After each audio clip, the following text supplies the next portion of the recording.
All right, we're going to figure out what kind of train wreck this is going to be.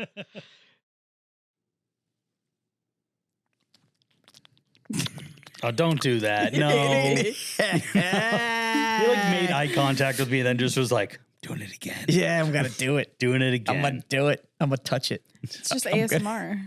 I don't understand those. The ASMR things. It's for lonely people, I think. Yeah. Is it? Mm-hmm. I think so. Maybe neurodivergent people. Really? Who isn't? Yeah, like I think everyone's neurodivergent in some way now. Yeah.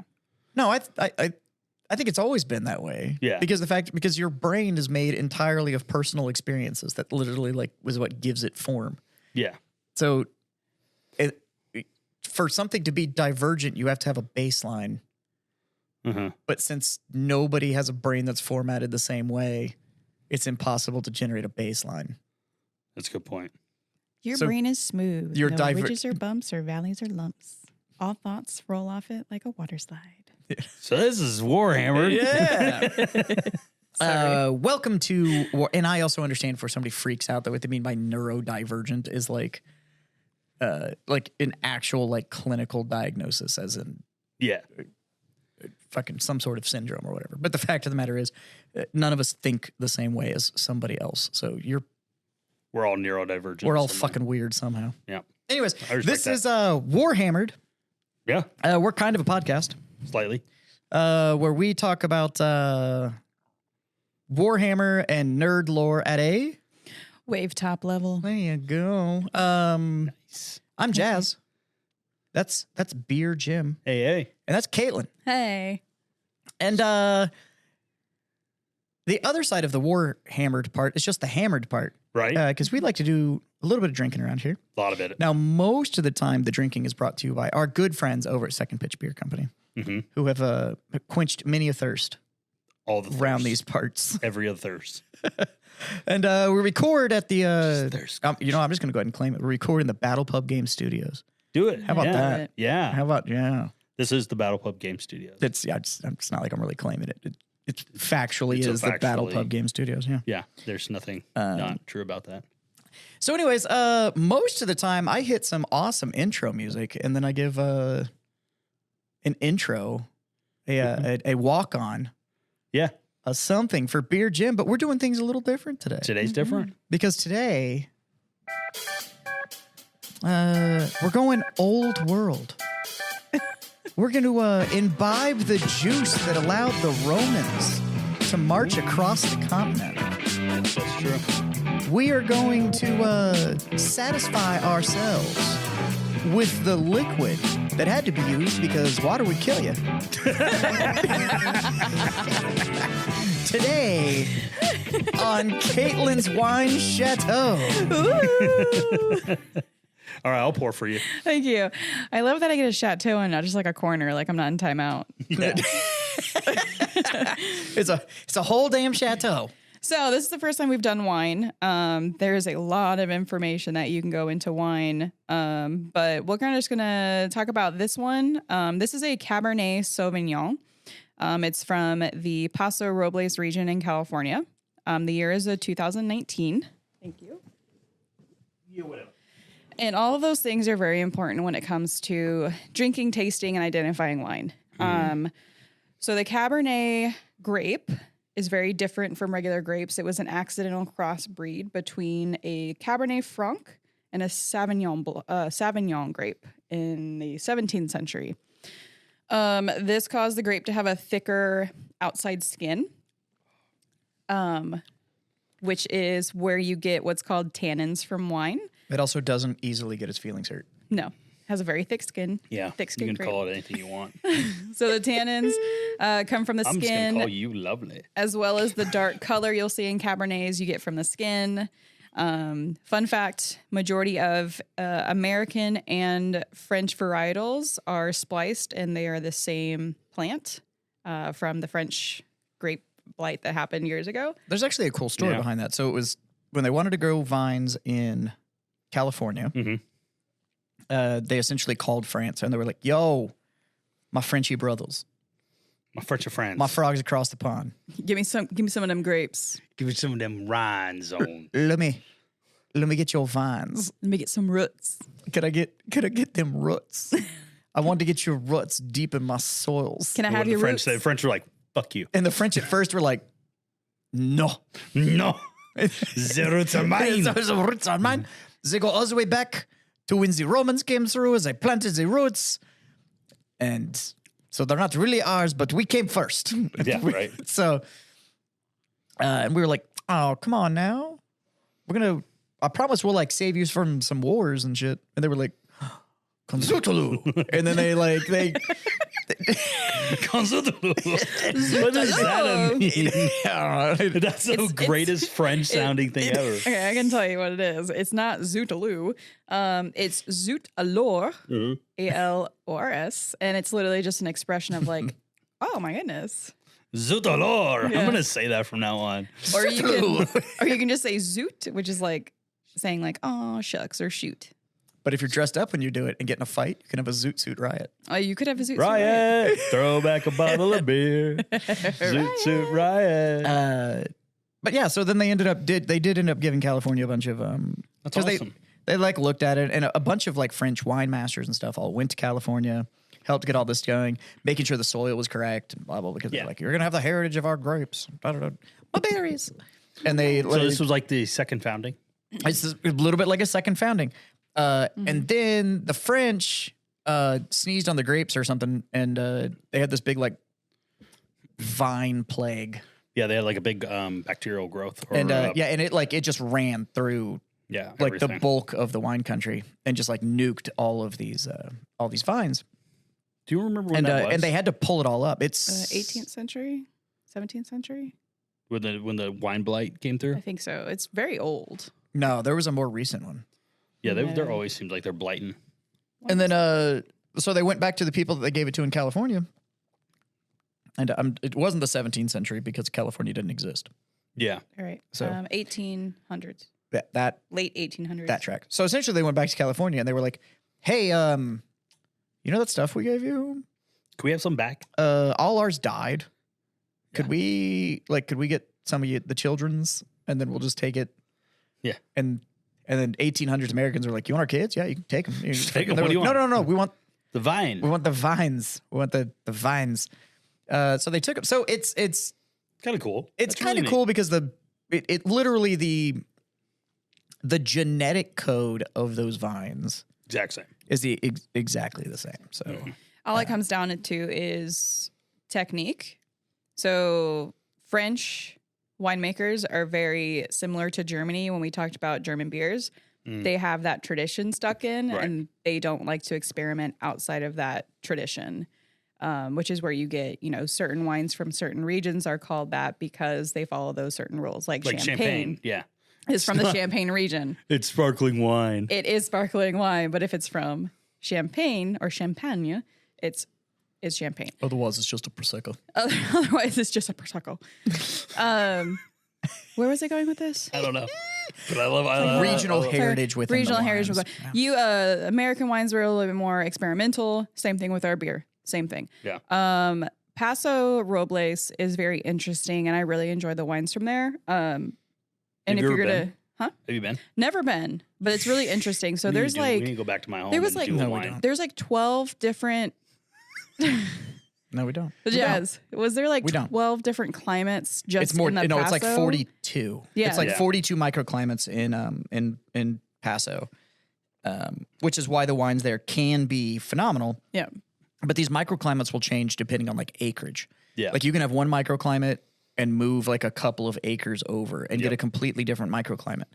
And the soil can have massive changeovers because of the geological phenomenon that happens through there. So there's been a so lot of much that's hills been and tectonic plates and stuff. and a lot of it's been turned over. So when that tectonic action happens and then stuff gets pushed up and other stuff falls down, you can end up with soil contents that are very, very different within like quarter of a mile, half a mile of each other. You can end up with very, very different soil content. So Caitlin and I really started getting into Paso wines like 17, 18, somewhere in there, and really started learning about that region and stuff like that. And one of the reasons that such good wines come out of there is that it's north of latitude 42.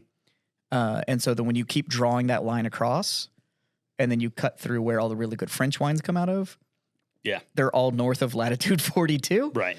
And then you have a lot of the tectonic action that happened there because of the Alps. And so that Alpine interaction and the other one, that's why a lot of those French people were willing to push wines, as they were like, okay, this grape varietal will do well here, and we don't want you ruining French tradition when people see a varietal name on it and are expecting what we produce. You could ruin the heritage of our name because you can't produce the same wines.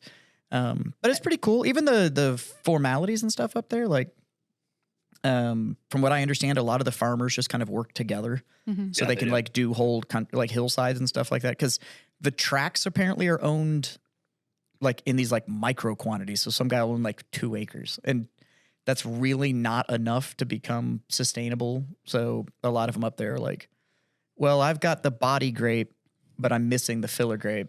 And it's like, well, we got enough to do filler grape. And they kind of back and forth this stuff, which is really, really neat. But anyways, why don't you get into what makes cabs so cabby? I love cabs. The grape, obviously. So when you have a thicker skin, like I was saying, and you have that higher tannin, you're also, so for a cab, you're also going to age it in oak barrels. You'll also get tannins from the natural oak in those barrels. So being able to balance the tannin in the wine that's coming from the grape and then the tannin from the oak barrel is very important for content. And what I mean by tannin is that you can taste it in the wine itself. So if a wine is drier, if it makes your jaw tingle or makes your mouth really dry, that means it has a high tannin content. Also, if you have like gastrointestinal issues, it'll hurt your stomach. This one for a Paso cab is actually juicier.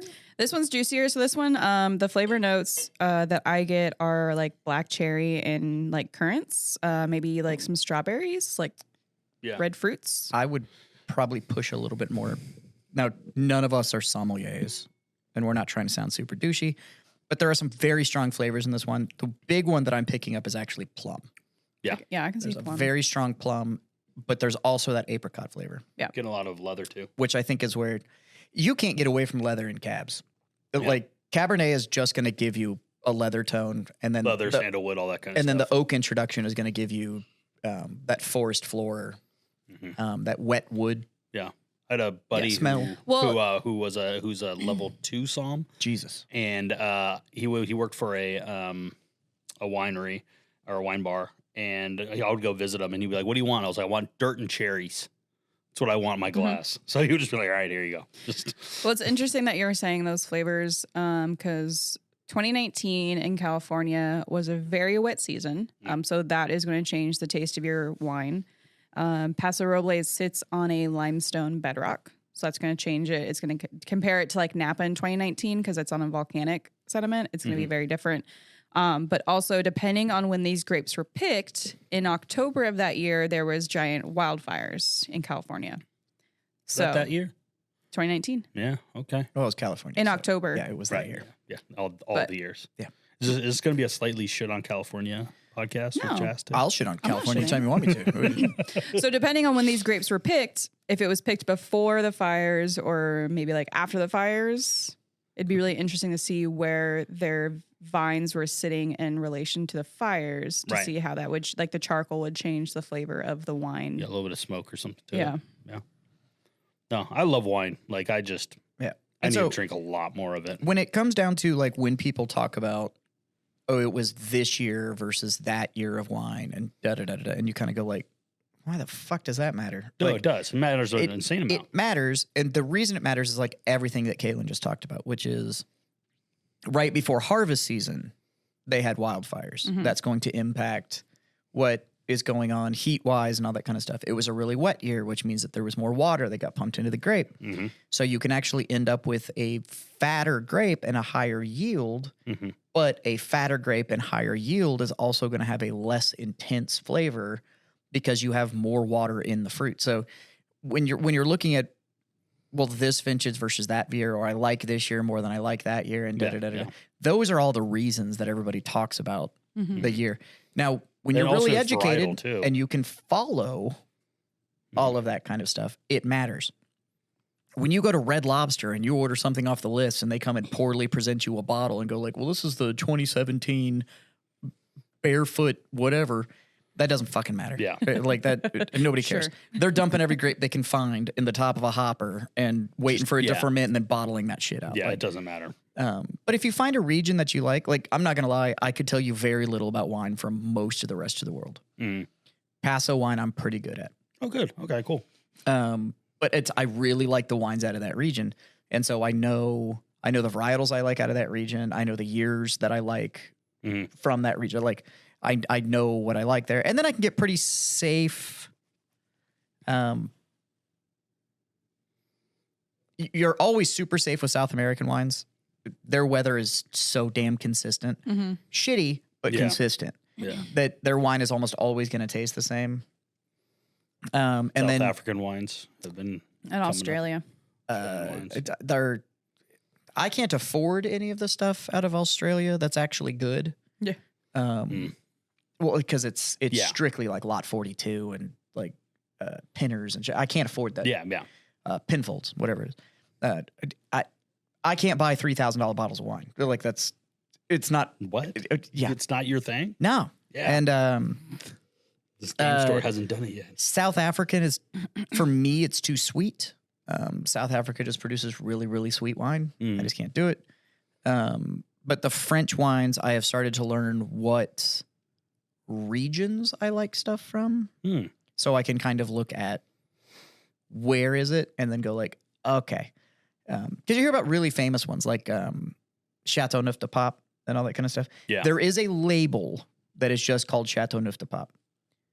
And they're insanely expensive. Like the year they release, they will be $8,000 to $9,000, $10,000 bottles. The year it releases, if it says Chateau Neuf de Pop on the label, like if that's all it says. But it's also because that winery has been there so long, it's also become synonymous with the region. Okay. So I can't buy that label, Right. but I can buy his neighbor's wine. Yeah, his label adjacent. Yeah. And so I can get the stuff that his neighbor makes, and his neighbor is about 90% of the way there. So, Which is funny you Yeah, say what can you that. do? So I lived in Yeah. so when I lived in France, I went on a full tour of wine to multiple different types of vineyards, different regions. And I went to Chateau Neuf de Pop and I got to try wine there. And I brought back 4 bottles because they were €50. And Okay, there's that's not that bad, no yeah. way I could afford that Yeah. in the United States. Yeah. So like I took advantage while I was there because obviously you're not paying like the import, you're not paying for the name, you're just buying it straight from the vineyard, and it's always going to be cheaper if you're buying it straight from the vineyard Yeah, and supporting them directly Yeah, versus they buying love it that. through a Total Wine and More or Twins Liquor. well, I or guarantee you whatever. they had the $8,000 bottles too. Oh, they did. But the thing is that when that winery decides what they're going to bottle, they're checking it, and there's going to be stuff that they go like, that gets to wear the white label. That's That going on the doesn't, shelf. That is awesome. Yeah. But it doesn't go into wine guides. It doesn't maintain the reputation of our winery. It doesn't. That's not the show pony. Yeah. Yeah. So that doesn't get the white label. That gets, it'll say like CNDP or some shit on it. Like it won't have the white label with the fancy script in the house. Like it's not that one. But it did come out of the same cellar. Yeah, it did all the same stuff. And it's the so- same thing like where I'm from, which is the Bay Area. We had one of our biggest ones was we get a lot of Ridge wines. Uh-huh. Like we just drink because they're like down the road from us, and it's really fun to be like, yeah, I can go up there and get buy a bottle from them for $100, and then you like look at it on retail, and it's like, oh no, that's a $600-$700 bottle. of Well, wine. and that's anything, right? Yeah, So that's just a lot of fun to be able to. if anytime to you do can, that kind of if you can stuff. buy it straight from the manufacturer, it will always be cheaper. Because and it's a great experience. if too. the winery can sell it to you for $100, but then the winery to get it onto a store shelf, yeah, they have to sell it to a distributor. Well, they're going to sell it to the distributor for $100. Well, that distributor needs to mark it up so that they can sell it to the grocery store or the liquor store that's going to carry it. and it's wine, so they don't just do it a little bit. They do it a lot of bit. So it'll be like the distributor will mark it up 50% from what they paid for it at the winery. And then the liquor store has to pay the 50% markup to the Plus another distributor 50. who already marked it up 50%. So they're going to pay that, and then they're going to take that and they're going to mark it up 50% to stick it on the shelf. Mhm. So, and then heaven forbid that you buy it at a restaurant, Don't ever buy wine at a restaurant. because that's about a 300 or 400% markup. So what started as $100 bottle of wine, it's how you see wines on the shelf and they're $80, and all of a sudden you can go to that winery and buy it for $9, and you're Yeah. like, how the fuck? Or And it's also- like, it's well, also- there's not four hands in the middle. Like there's Yeah. And it's also fun, like, seeing wines that you, like, for me, like, my parents would drink a lot of wine, and seeing the wines that they would drink as, like, they're just normal table wine, like Pump Jack and stuff like that, Frog's Leap, and, you know, that kind of stuff. All of a sudden, you know, Decoy was one of them. Like, we just had bottles of Decoy. It was no big deal back in, like, the early Decoy's 90s. still not bad. Yeah, but Decoy, like you in the can- early 90s, like, or in the late 90s, it was not that big. And then all of a sudden it became like this fucking thing. And now you can get high core, Well, so like Decoy. Decoy in the grocery store, I think, is right now, when I just saw it, is actually on sale for $25 a bottle. Really? Is that all it is now? Decoy's usually a little less than that. That's 25. And then Duckhorn. Now, Duckhorn. That was Duckhorn. Duckhorn is a Duckhorn is the different one I'm animal than thinking, yeah. Decoy. It was Duckhorn, because they're the Same same house. winery. and all Yes. of that comes out of Camus. Yeah. And Which- so we would do the Camus. Yeah, exactly. Yeah, Camus so we is would, there. That's exactly what I was talking about with Chateauneuf de Pape. Yeah. The stuff that's not good enough to be Camus becomes Duckhorn, and the stuff that's not good enough to be Duckhorn becomes Decoy. Yeah, yeah. So and I'm so sorry. it trickles down. Yeah, I get confused. But yeah, we would have like Duckhorn and Camus in like the late 90s, and it was no big deal. I'm like, Because it they was were young. expensive. Yeah, they're young. Yeah. And now they're like fucking. Now they've They're been around a couple the big decades, and all of a boys. sudden it's yeah, it's like the but they same make wine. they make good Good wine. wine. But I will They make say, great you wine. know, Duckhorn, Decoy, the Camus line, Camus. fantastic wines. I'd probably say for a California wine, those would be like my top picks. Yeah. But I will say that the price of a wine doesn't decide if it's a good or a bad wine. Nope. Because I have had No, really yeah. shitty hmm $60, $70, $100 bottle of wine. And I've had really good like $7 bottle of wine or $9. Like 19 Crimes, their cab, it's Yeah. Australian. Great table wine. I could drink that all day. Yeah. Easy sipping. It's like wine prices are like the stock market. Very much, yeah. Yeah. It kind of goes up and down, and it changes based on notoriety and what they're doing. But also recently. completely depends on how big that house is, and the smaller the house is, the more they like to charge. yeah. And somehow the wine world is very much guilty of like, oh, it's expensive, it's got to be good. And it's Yeah. like, Yeah. eh. Not And very that's true. why I'm saying it's like, you know, the stock market. You know, it Yeah, could. it's kind of bullshit. Because like I like Bogle, and you can buy Bogle for like $8, Bogle's Bogle's good. good. and you just buy Bogle cab, sit there, watch Netflix, drink it out of a coffee cup. It's fucking awesome. I love drinking out of a pint. I will glass. say, I love drinking. Dude, I love out of wine in a pint glass. coffee cup, man. No. With the handle. no, no. I will say, also with wine, probably similar to actually beer, because you have different types of glassware, that Beer in a coffee cup. depending on your quality of Beer in a glassware, wine glass. it will change the taste of your wine. That's So if you're drinking that out is of a true. That Rydell is true. glass, because Rydell is like the top these of the line, though, it's so gonna you taste brought these in different. from your personal collection. These are great. So these are kind of known as like the universal wine glass. Yeah, that's why I grabbed them. They have that a little bit of that tulip shape, but they still have the big belly on them, so you can put big fat reds in them, and they still open up, and you get all that aroma. But then they have that tulip shape if you're drinking whites and stuff like that. You can. So these are still- kind of the universe. If you get yourself one set of good wine glasses, Buy good wine. Buy a good beer glasses, martini glasses, and wine glasses. But start with the wine glasses, because almost all beer you can get away with just stick it in a pint glass. that's true. Yeah. If you can get to where you have like goblets and all that stuff too, more power to you. But you can get away with a pint glass for almost everything. Wine though, find yourself a universal set. There's a really good company, I can't remember the name of it, but it's like $60 for two of them, which admittedly is a little pricey. Yeah. It feels pricey. But if you like, don't wash them in your apartment fucking dishwasher and don't let your kids finger fuck them, you will have them for a very, very long time. Yeah, and you pull them out when you need them. And they will make your wine taste better. I'm not going to lie. A okay wine in the right glass will taste better. But a really expensive wine in a shit glass will destroy the wine. Yeah. Yeah. A lot of it has to do with what you can smell while you're drinking. So as much as I like to white trash it up and drink Bogle from a coffee cup, Yeah, the there glass is some. does matter. The glass does matter, and The it glass always does has. matter. Yeah, Wine especially. yeah.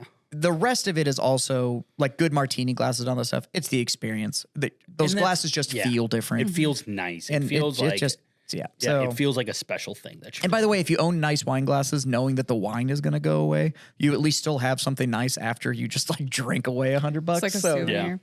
So what Jazz means by opening it up is getting air into it. So you can either do it by, swishing it around your glass. If you want to get a good decanter, yeah, Get a rabbit. a Rabbit decanter. They're a great brand. Fuck it. Get a Very rabbit. affordable. Stick it in the top of the bottle. Yep. You're going to pour it. It's going to make a little whistle sound. And it's going to aerate it as it's pouring it. Just get a rabbit. Yep. Yeah, it's They're easy. like $8 at every liquor store you can go to. It looks like a fucked up cork. And it Yeah, just it goes in does the it fine. top and you It pour does it. it fine. But it will aerate your wine. Mm-hmm. It will make it taste better. It's good shit. So And use those in reds. Like, don't use it in a white wine. That's just weird. fucking white wine, you stick it in the fridge. White wine, you don't need to open No. up. Reds, White wine is almost vinegar. maybe the next one we'll do a white wine and talk. Right. Wine. But for tasting a wine, as we close this out, you have your wine in your glass. You're going to put your nose inside of it and take a big sniff Oh, what's a big old sniff? with your nose. Put your schnoz in there. Mhm.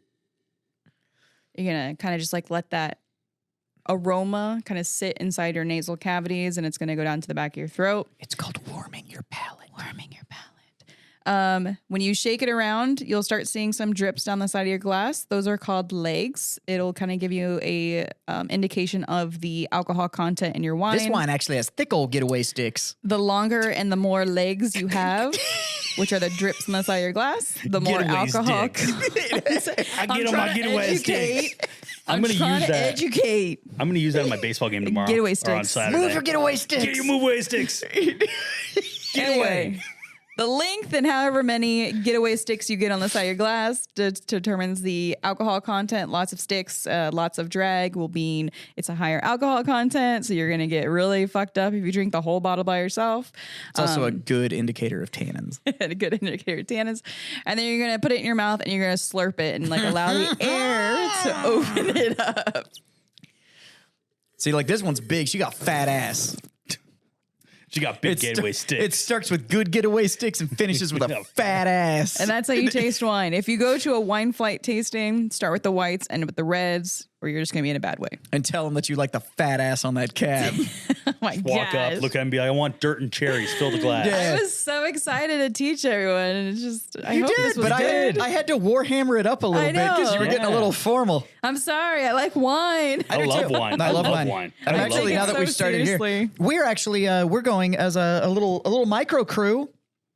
After this, over to one of our favorite spots here in Yeah, town. yeah. I'm thinking I might actually do wine there tonight instead do of wine with you. instead of I would love to smoke. because I we would usually do brown liquor over Yeah, there. yeah, I would love to do wine. I think Let's we might keep with do. it. I think we might do wine tonight.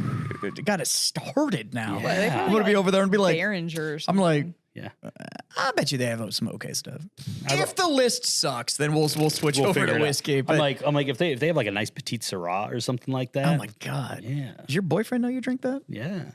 I love Petite petite Syrah? Syrahs. I love petite Syrahs. You know what the wine I hate? Not Syrahs, petite Syrahs. You know what I hate? Port. Well, I don't count that as a wine. But I despise port. I And love port, You too. can't. I It's love gross. port. I love port. it just tastes like raisins. I love it. I drink it like Who hurt you, sir? just a lot of people. I don't like A lot of Tempranillos. Oh yeah, those are shit wines. I don't like Tempranillos. Oh, those are shit wines. I'm trying to think of any Spanish varietals I like at all. Oh, I hate temper. I don't think I like Spanish varietals Oh, at they're all. fucking But I know I don't terrible. like Tempranillos. Suck. Yeah. Every Tempranillo I've ever had was people were like, "Oh, you have to let it age." It's like, "Fuck you, it sucks." No, it just sucks. Rosé. Oh yeah, no shit. Yeah, That shit. Oh god, it's just just sugar bombs. the look of the bottle gives me a headache. Let alone the sugar that's in it. Like I Yeah. just see it and I'm like, that's Sugar Yeah, bombs. don't want nothing to do with that yeah. blush. Can't do rosés. Or before they were rosés, it was a blush. Yeah, it was a blush. Like that's what Yeah. everybody calls it. Like it was a blush. Yeah. That's what my grandmother used to drink in the 80s. Right. It was blush. Yeah, from a box. Then all of a sudden it became rosé. And it was Yeah. like, and it's rosé all day. nope. Anyway, if you guys want to try the wine that we tried today, what is this? It's Gunsight Rock. From Paso. It is, I think it was like $14 a bottle From the HEB. It's good. Paso Robles. From Paso Robles. Yeah. Do you know what else is from Paso? Firestone Walker, one of the best breweries in the world. They're not bad. They're not. They're really good. God, they're trying hard for me to carry them, and I'm like, you're not from Texas. All right, that's my chateau. Thank you. No, that's great. It was a great chateau. I enjoyed walked around. visiting your chateau. I enjoyed the tapestries. They had lovely Thank you. art on the wall. We just never done wine, so there's like a lot of education No, to get out of the way. Did you see the Chase Lounge in the hallway? The Shaw's Lounge. Yeah, the Shays. The Shaw's. The Shays Lounge. Oh, you just did it, huh? You just took all of it? Well, we both poured more glasses while she was teaching. So Yeah, you both got two glasses. Fuck you. Those are both mine. Just So, no, I'm looking over here, just trying to be polite. And also just like, glug, glug, glug, glug, glug. Fuck you. Dude, I love wine. we both poured 2 glasses. I did. before No, she yeah, got no, here, no. so I'm it's all I'm good. giving her shit. Yeah. I But do what are we like. talking- I do like Cabernets though. I love cabs.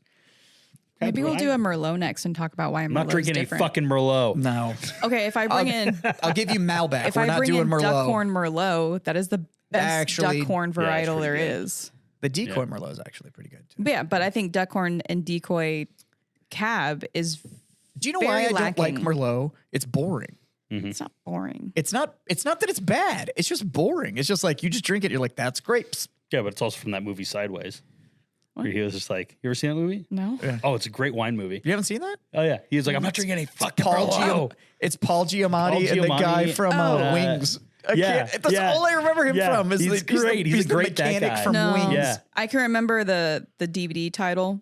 Oh my god, the movie poster or the Blu-ray. Yeah, the sketch of the Yeah, of the I wine got bottle. that. That's But there is a great TV show if you like watching shows about wine. Obviously, all the educational documentaries are great, but there is a drama called Drops of God. Okay, any good? Very it's good. phenomenal. Really? I need to watch It's it. based on a Really- manga, That's really good. but it's so good. Manga it's- wine. Manga wine. yeah, it's really really good. Highly And then the recommend. Somm documentary, SOMM. If Yeah, you've that never was seen really, that, really go good. watch that. That's fucking really good. awesome. Anyways, do you know who doesn't give a fuck about wine? Not a shit. Sharks. Sharks don't like wine. And that's what we're talking about today is fucking space sharks.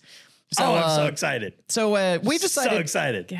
we've I covered a love lot the of space we've sharks. covered a lot of the big factions. Like we've talked about Yeah. like Space Marines and we've talked about Necrons. We've talked about that stuff. We should for like getting into spooky season do a couple of the spooky The spookier ones. the spookier ones like And- the Carcharodons are one of the spookies. So that's their other name is the Carcharodons. Carcharodon Astra if you are high gothic. I think it's actually Astra Carcharodon. Whatever. Whatever. Anyways, Wave space up. sharks. Space sharks. Sharks. Shark. Shark bait. Ooh ah ah. Yeah. But the space sharks, the Carcharodons, they are a chapter Yes. of the Space Marines. They are from the void. I'm not Yeah. gonna lie. When you were talking about space sharks earlier with me, when you were like, "This is what we're gonna talk about in the podcast," Yeah. I was imagining little sharks in Space Marine outfits. Just so you know where my mind went. You're It's not okay. you're not wrong. That's why I was like, You're street not sharks. I wrong. don't Okay. care. Well, so to kick that off, Yeah. let's talk about what the space sharks even look like before we go into the rest of it. So the space sharks, the modern space sharks is what we're going to the modern space sharks, and the space sharks, their whole thing is that they prowl the black ocean, the deepest parts of space, where those that would threaten the Imperium view as their position of power. Those are the depths of darkness that the Carcharodon So they are prowl. they basically they do not. So the Astronomicum, which we've talked about before, which is the light of the Emperor, which everyone guides but to. the space sharks refer to that as the Astronomicon. Nom, nom, nom, nom, nom, nom. Anyway, only projects light for so far away. The Carcharodons, what they do is they go beyond that light, and they're out in the wilderness, basically, of the galaxy, and just is like, we're out here, and we are fucking up anybody that moves. They're deep in the black ocean. If you look at me sideways, I will fuck you up and true. everybody you have. Hold on. So you're telling me They're like the first line of defense. this is a new faction? No. So that's the other, we're going to get into that. yeah, There's okay. a lot of stuff about that. I feel a debate coming on. Oh, okay. Ooh. Okay. So to do a throwback, if you will, a setback, that would mean I almost died. I know. that one of the reality TV shows in the Imperium would be Shark Week. I would love to see Shark Week. Okay. So the Carcharodons, and I'm just going to go out there, they have they don't know where they come from. They're very mysterious on their thing, but they have hinted at that they are a Raven Guard successor. They're part of the chapter. 19th. Yeah. So the claim is this is what it is. they're part of the 19th chapter. Now, almost everything that they know about their downline is from the Death Watch. So Yeah. I don't know how much of that you want to believe. Yeah. But then you have to look at the Red Wake, Oh the my God. chapter master Tiberius. The The Red Wake. Shade Lord. He's the Herald Lord. of Shade or No, whatever he's it the is. Shade Lord. Oh, the That's Shade Lord. That's Shade right. Lord. That's you his have to, official title, so- Red Wake. Yeah. before we get into, let's just look at him, and then we'll talk about what we think the downline is, like Yeah. where they actually come from. So this dude is so goddamn massive that when people have met him, they thought it was a statue of a Terminator. But it turns out it was him just sitting still. That's a big guy. Yeah, he's like the size of he's slightly less than a dreadnought. So there's actually story Is he the about size of that orc that everyone thought he was just the Prime a Orc. statue? No, Yeah. the Prime Orc was Bigger. like 18 Okay. feet tall or something like that. Yeah. But no, so he wears Terminator armor. But there are parts of his Terminator armor. He is so big that there are parts of his Terminator armor that they had to borrow from a dreadnought Yeah, to make it mount work. on him. Yeah. That's a big He's got guy. He's got fucking two huge. open maws on each shoulder pad. Mhm. And then his helm is also like the triple lined teeth yeah. of what would come out of like a great shark, like And a his- great white. Uh-huh. But he's supposed to be like 10 and a half feet tall or something. Yeah, like he's that. Like, something it's huge. Huge. And he doesn't have any ranged weapons.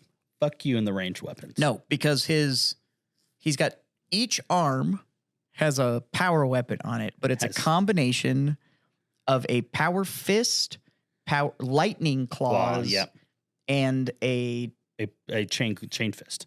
chain fist. Yeah. That's all been Meshed into each other. meshed into one just And the name horrific. of him, he's got his right hand is named Hunger, and his right hand is named Slake. It's Slake and Hunger, Slake left and and Hunger. right. Yeah. Yeah. And but it's all custom made. All I can think of is the Ragnarok, Thor Ragnarok, and he's like, "This is Dis, and this is Troy. I got him from a place called Texas." It's pretty close, actually. I feel like that's not how that you would far come off. Not in. even wrong. Yeah, it's not even wrong. You know what? I think he actually sounds like that too. I think it just sounds like Carl Urban from Thor Ragnarok. Such a chameleon. He is. He's a gift. I started listing everything that Carl Urban was in for Caitlin, and she was like, "He's not in that." And I was like, Yes, he is. "Check it." And then I checked it, and I was like, "Holy shit, that is Carl Then Urban." we started going back and watching some of these movies, and she was like, I was like, "There he "Fuck is." me, There he like, is. Yeah, Because I didn't know he was in Lord of the Rings. I didn't know he Yeah. played that dude in Ragnarok. Yeah. Aemir. Because what was the most recent thing that we saw? And I was like, wow, he's a great actor. Like, he The must be Boys. brand new. Yeah, the boy. Yep. Yep. He's the in main Boys. character. I was in like, The Boys. he must be a new actor. Like, No, he's was so Judge- good. he was Judge He was Dredd. Judge Dredd. Yeah, I didn't know that, but I've seen that movie. Because every time he plays a character, you just see the character. Like Yeah. you no longer see Carl Urban. Yeah, fantastic. Such anyway, a chameleon. there you go. I'm going to put that out there. If the Carcharodons are part of the live action, Carl Urban gets to be. Yeah. I would take Carl Just Urban as Tiberius. Anything. Yeah. Anything. You put him So- on there, I believe you. But Tiberius, when you look at him and the way he fights and how quick to anger he is and his kind of chosen aesthetic, there's some argument for the fact that there's a little bit of Night Lord in there. Yes. A There's little a bit, huge little bit of amount. World Eater in A there. lot of better than that. Yeah.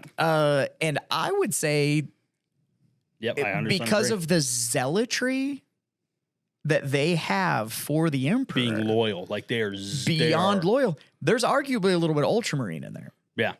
Exactly. Now, that being said, so I don't. My opinion, Mhm.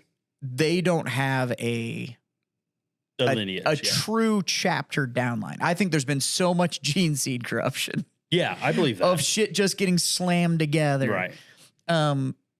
Which actually brings us to the red tithe. Yeah. Well, I want to talk about a little about bringing it back to their beginnings. The downline. Oh, The where they downline. came from. So there was the way that people think that it's the Raven Lords, the Raven Guard, was that before Corvix became part of the Raven Guard, they were extremely violent. They were extremely cruel in the way they did war. That was like part of their thing. They were the 19th was their 19th was like shock troops, like on the level of not as hardcore, but as like the Night Lords. And when Korvax came in, he's like, no, you can't do that. There's talk about how there were some people that were just like, no, this is what we do. And Korvax was just like, fucking deuces. The 19th was far closer to the World Eaters. Yeah. Like the original Raven Guard was far closer to the World Eaters. Pre-Corvus. Pre-Corvus was far closer to the World Eaters. And so what happened, what people are saying is that when most of the Primarchs met their Legion, they spliced some of the Terran and some people out to fit them into their vision. And we know that Corvus, he purged Terran bloodline out of his aggressively. It was just like, no, we don't do Terran here. Yeah. Like we do new stuff, or you're from Deliverance. That's fucking it. Like we don't let Terran. And so one thing is like he probably Deliverance sent this chapter. is Corvus Corax's home world. Yeah, by the way. But if so there's just talk about how what he probably did was he met these guys and they're like, all right, look, you got two choices. You either go die in battle, or you can be exiled to the outer thing, and you guys do your own thing and don't come back. Well, and so supposedly, and that's where the idea comes from. Carcharodon canon is really hard. They've gotten a couple books, but they don't really talk about their history. It's just kind of like, it's supposed to be muddled. Hey, look at what the shit they're doing right now. And it's supposed to be lost because they're out in the dark and they're supposed to be very mysterious and very, very scary. Very Raven Guard. In terms of mysteriousness. Supposedly, I can't remember the dude's name, who was he was the chapter master. He was the chapter master before Corix. Like he was the guy that was in charge of the Legion. Oh, and then Corvus came on. Yeah. And essentially he took him from being like chapter master and made him like a sergeant. He was like, he just dropped him like and a rock. So they took all of the non-deliverance guys, all the guys that he didn't bring, like the original people of the 19th, and made them go like escort rogue trader ships and like do shit, like just absolute bullshit work. Shit work.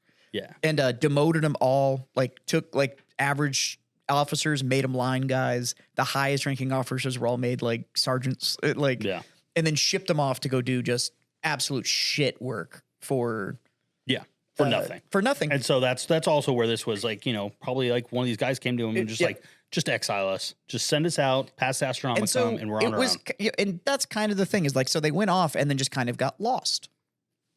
Yeah. Like they just got forgotten about. Well, now they're roaming the deeps. They're roaming the deeps. All right. So back to the Red Tides. So the reason that I think this tradition of the Red Tithe that we now know from 40K, obviously this wasn't like just a new idea. Like it was. Yeah.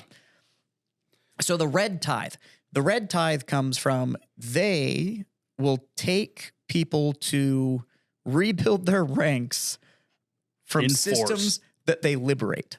So they show up and they're like, hey, we saved you from, what's their three? Traitors, aliens, and heretics? Yeah, something like that, yeah. Traitors, aliens, and it's not heretic. And mutants? Traitors, alien, and... Because it's actually not demons. Like, it's not warp creatures. It's like... Yeah. It's just the stuff in our universe that would fuck with mankind. They're no, fuck you. We're bringing the light of the Emperor at the edge of a sword. Like they're hardcore.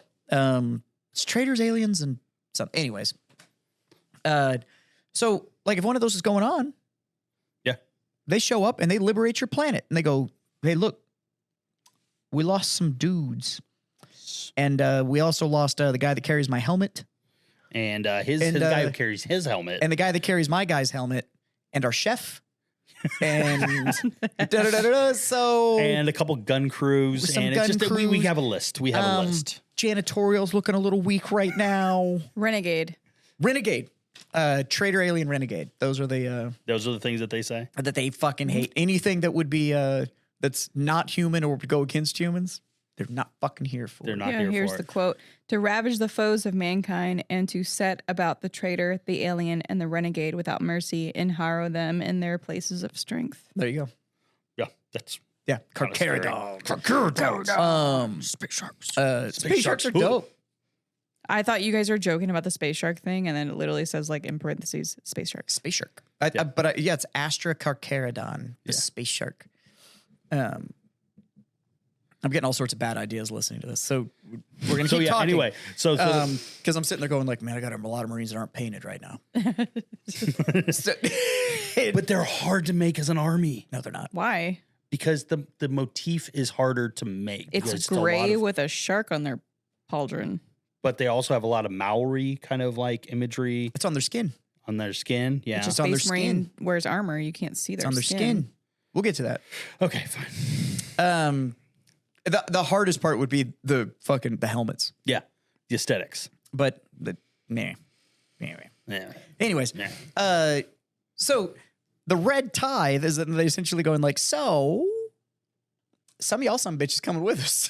They're like, well, and it's like, look, did you just see what we did to the people that already enslaved you? Yeah, we didn't like. Do you want to be someone we don't like? Like, so how about we take a couple people, couple quick 10,000, Yeah. and then we'll leave, and we'll go. But the best part is they like, okay, we're gonna leave, and then as they load up their ships to get out of there and everything, they go like, oh, by the way, we'll be back in 50 years. Yeah, it's like yeah. Bye. So the red tithe is essentially from all the planets that they've liberated, they now view as like their protectorate. And they can just come back and they're just like, they roll up and they're like, we need 50,000 people. Yep. I don't care who the fuck They come you back in send. 50 years. That's like a whole new generation at that point. Yeah. But here's the deal.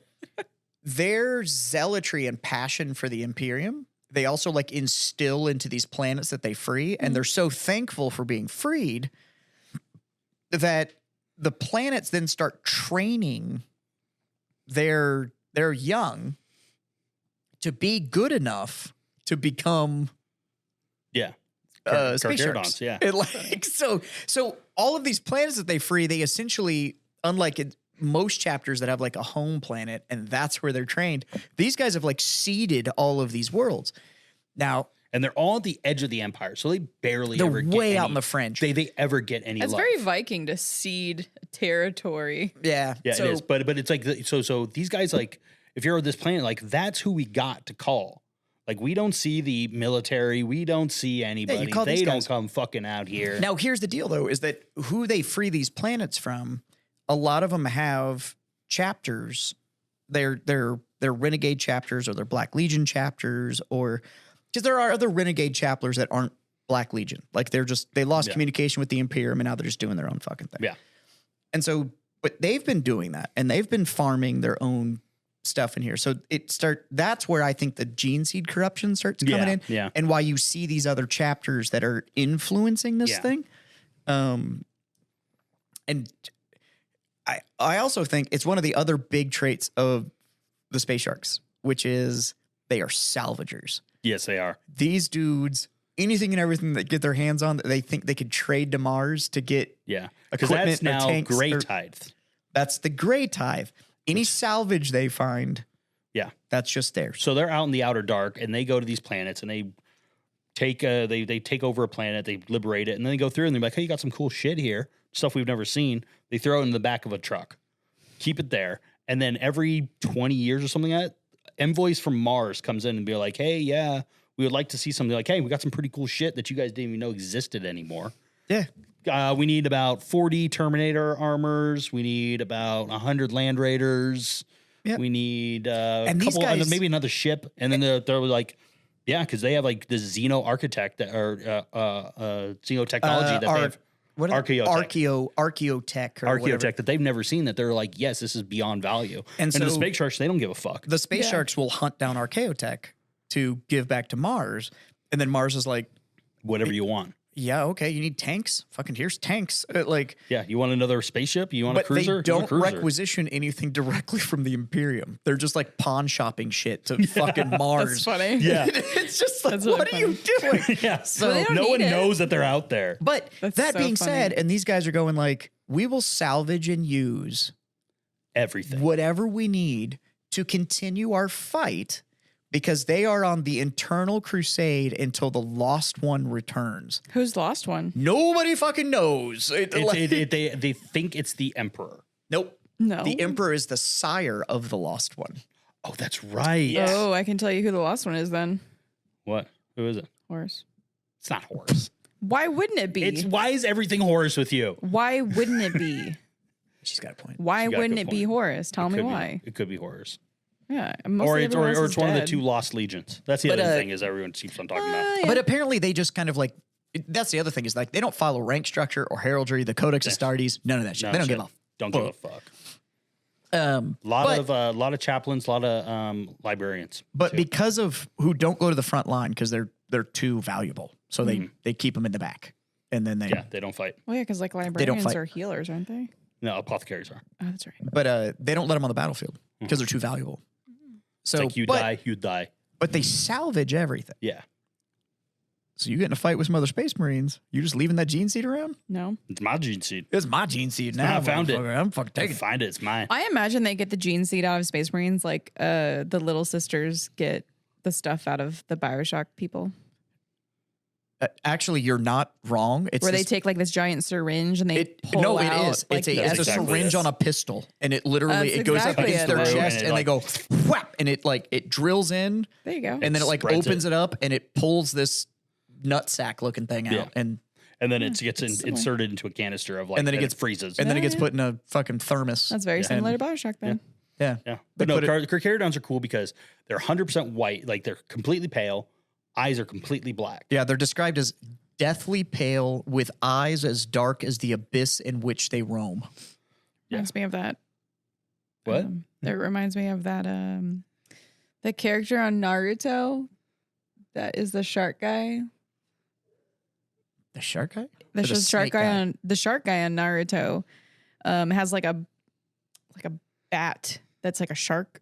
It has like a mouth and it eats things, but he's like super pale and he has black eyes. What the fuck? Yeah, what Sorry. the fuck are you talking about? In all I'm fairness, everything that finding we a just lot- said isn't, Yeah, it's just- isn't it's just any made no less fucking weird. sense, yeah. yeah, Sorry. but they have a ton of Maori influence, so Pacific Islander influences. So their heraldry is an all white. It's a great white shark. It's an all white shark on a black background, Yeah. which is supposed to represent them in the void. in the void, and not the void. Don't get the void confused with the warp. Yeah, The void is literally just space. deep space. But then they're also highly encouraged to decorate their armor Mhm. with Scrimshawing.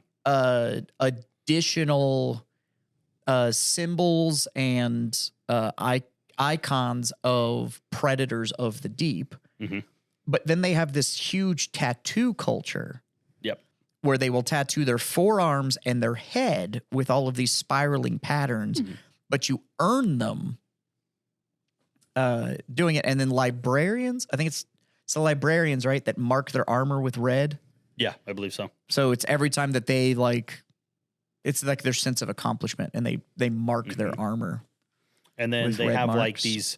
your different companies are completely autonomous from each other. Yep. So like you'll be a part And of they're the, all twin captain. the twin captains. So there's two of them. So you have The one who stays home, one who goes out and fights. one of them is in charge of like all the logistics and does all the dealings with Mars. Mhm. And then the other one, I think that's where I got the herald of the Yeah.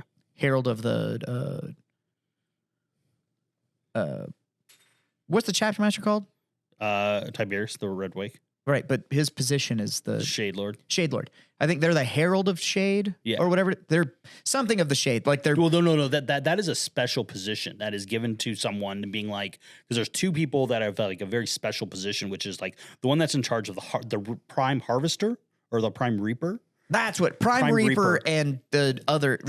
Yeah. And then the Shade guy. Those are the captains. Yeah, those are they're kind of like a different structure. They're not part of the normal structure. Yeah, but their whole structure, it doesn't line up with the rest of the way Astartes do it. With those guys, like the Reaper Prime, his job is to do red tides. Like he goes out and just fucking gets people. Well, he works for the chapter. Yes. Like at the company level, there's two, and there's two captains, and one of them's job is to like maintain like logistics yeah, and works with Mars to get equipment, and then the other one, it's called like Herald of the Shade or Herald of the Hand Deep. of the Shade or something. Yeah. No. The other one is in charge of deployment. One is in charge of deployment, and the other one is in charge of logistics. And they do two different things. No, so you have their chapter master, which is the Shade Lord. Yeah. Their company master, which are Reaper Prime and Harvest Prime, and then a strike leader, which is Sergeant, and then a Void That's Brother. what it is. It's Reaper Prime and Harvest Prime. Yeah. Reaper Prime is in charge of combat and the Red Tithe, and Harvest Prime is in charge of logistics and the Gray Tithe. Yep, exactly. And that's how they split the responsibilities. Yep, that's exactly right. Correct. And then, But every company has those two. Yeah. Because they all work, they're all doing their own damn thing. Yeah, because they're all self-sufficient on their own. Yep. And then and then the other thing is like they heavily do cryo sleep. Everyone, like if you are not fighting, you are asleep. Are these playable in 40K right now? Yeah. Yeah. That's awesome. Yeah. They're so far in the deep and everything. It's like we don't have the fucking food. Yeah. Yeah, we Like, can't feed you. We can't feed So you. if you're not fighting, if you're not fighting, sleeping. you're sleeping. You're going under. But And no one fucking talks. there's some combat stuff that they're super, super famous for. So The Bad App Wars. the Bad App Wars, which was literally a bunch of companies of Space Marines that got together and decided to turn traitor, and the Space Sharks were like fuck you, Will, and they just showed up and Started fucking shit up. just destroyed shit, which is and then started doing Red Tithe off of that, and for all of these worlds that were controlled by other Space Marines, and they're like, yeah, no, we're taking this. Yeah. It's like, oh, no, we're part of this. We're the Mantis Warriors were our guys. Like, they don't exist anymore. Yeah, we killed all of them. We killed everybody. There's nobody left. And so they started They're mine. tithing off of Mantis Warrior worlds. Yeah. They have also famously shown up and saved the Blood Angels who were getting their ass kicked. And the blood, they just showed up. And in the heraldry of the Blood Angels, that it was literally like a predator from the deep. They came from nowhere, and thus the redemption of the Blood Angels was found, and like all that shit. Like, but they will just show up, fuck things up, and leave and not say a goddamn word. That's funny. yeah, like there's only one other chapter, The Ashen Claws that they the talk Ashen to. Claws, and they still hate each other, but they have this like agreement Yeah. that they're willing to They kind of like fucking hate each other. tradey stuff back and forth because it was set as an agreement Like however fucking long ago. Yeah. And, Tens of thousands years So ago. they've just held but they on to this fucking hate agreement, each other. but they hate each other. Absolutely hate each other. It's like fuck you, I'll see you tomorrow. Yeah. All right, buddy. And I hate you. but hate because you the so Ashen much. Claws operate like far out, but on the edge of where you'd really get into like there's no Imperial anything. Yeah. They operate as like this intermediary of like the ability to get stuff to the Sharks. Yeah.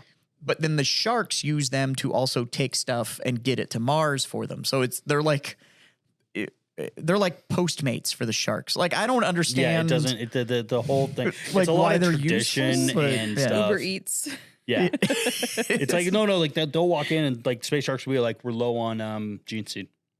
You owe us. And it's like And it's 'cause they like saved them. they're sitting across the table from each other, being like, "You owe us." Yeah. It's like we fucking do owe you, don't you? You son of a bitch. Yeah. Like, And because it started like they saved each other, and then they've done stuff like every time somebody does one for the other, that means that one owed. There's like they just keep trading the debt back and forth. So yeah. It's like old school war, and it's like you killed my uncle. You owe me a goat. Yeah. And it's like Yeah. okay, But here's two goats to say I'm sorry. Well, now I have goat debt because I owe you a goat. I And don't like, and want it starts- two goats. I want a goat. I want that goat. Now and it's like, yeah, but now you owe me. Yeah. And it's like, so But it was so there's a book where they are talking to the Ashen Claws and they're like negotiating, and the Ashen Claws are just being a bunch of dickheads to them. like talking shit and saying that they're not anything. And the space sharks are not doing anything because if they get violent, then they no longer owe the Ashen Claws no longer owe them.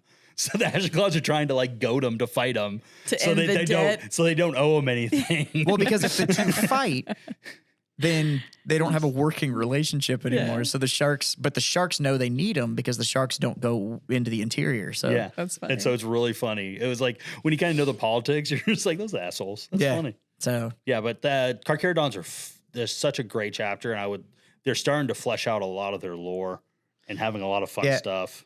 One of my favorite things, we're getting close to the end here, but one of my favorite things is the Carcharodons have absolutely no problem just fighting in space. Mm-hmm. They're like, hey, this is our territory. This is where we swim. Yeah. You're going to come out here and fuck around. We can do it. But they use old gear, like all the time. Like a bunch of them are still like Mark IV, Mark V armor, like 10,000-year-old plus power armor and stuff like that. Yeah, stuff from the Crusade. And we're not talking because it's their original. It's just like that's just what they have. So that's what you wear. But they use a bunch of, I think they're called Medusa class weapons or whatever. Their ships fire giant space harpoons What? into other ships and hooks into them, and then they just reel them in. Just slowly and then the reel rest them of their in. combat, they like to use drop pods. Yeah, They actually hate heavy anything. The biggest heavy they'll do is heavy infantry, so like Terminators, stuff like that. They're very piratey. Yeah. Yeah, but these guys will literally they'll drop like just a bunch of drop pods on a planet, destroy everything, snatch up what they need, and bounce and leave. But they will harpoon other spaceships. Yeah. That is funny. Because it's if you think about how they do it, that makes a lot of sense. If you harpoon someone and bring them in, board the ship and kill everybody in there, guess what? You got a brand new ship. With a hole in the side of it. A hole's better than getting exploded. Yeah. It's a pirate. Yeah. Yep. Yeah. They're very piratey. Space pirate. So that's how they space get. sharks. Yep. And then the other thing is like their fleets are massive. Like these space shark fleets or the Carcharodon fleets are massive because they have to have so many support vehicles to help them. Because they like to walk everywhere. Yeah. No, I'm not lying. They don't like they like to move very, very quickly. Mm-hmm. And they don't like to rely on like bigger tech. Mhm. So they always use it's like drop pods, boots on ground. Like they don't do the whole like I brought 10,000 tanks and they're like I brought my fist. And like that's like I brought that's a sword. Yeah.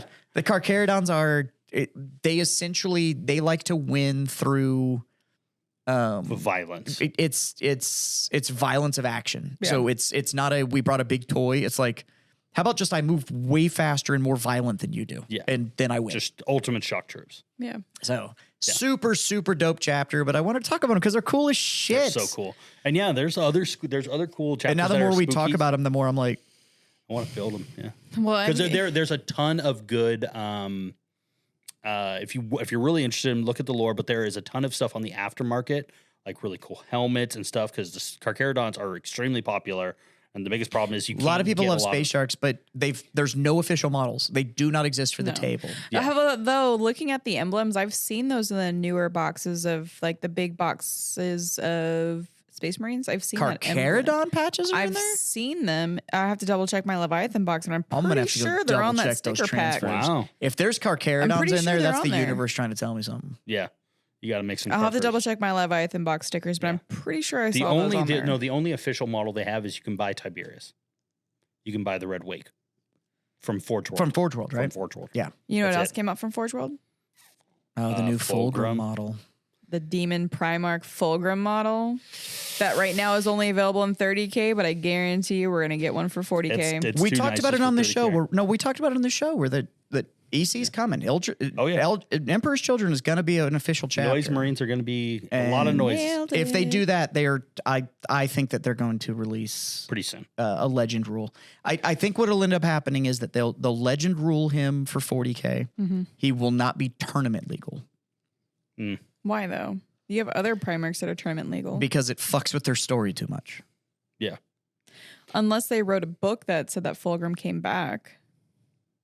Well, he's never gone anywhere. Yeah, he's we not- know he's he's not alive, dead. and we know he's around. He's just doing like weird Slanesh stuff. But he's He's doing- so pretty though. He's the model. only one that could take off he could take on 150 guardsmen and not even be in combat.